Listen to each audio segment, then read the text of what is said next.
Tak konečně jsem dostavil Typhoona. Je v tom jiný středový diferák, tentokrát převod 30x32. To bude zajímavost. Dozadu přibylo operní kolečko. Křídlo jsme museli taky kvůli odporu trochu uřezat.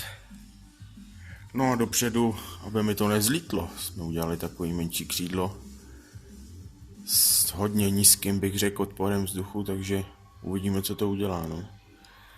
Jinak to pojede na 6 článek, regle v tom Reely 150, motor je furt ten samej. Ještě pohled na ten středák. Celkem jsem nemusel nic moc upravovat. Diferák jsem vyměnil kus za kus, když to tak řeknu. Trošku úprava děr o malinký hodnoty a uvidíme. Takže na víkend se těším. Ukážu vám, jak to lítá. Tak se mějte. Peace.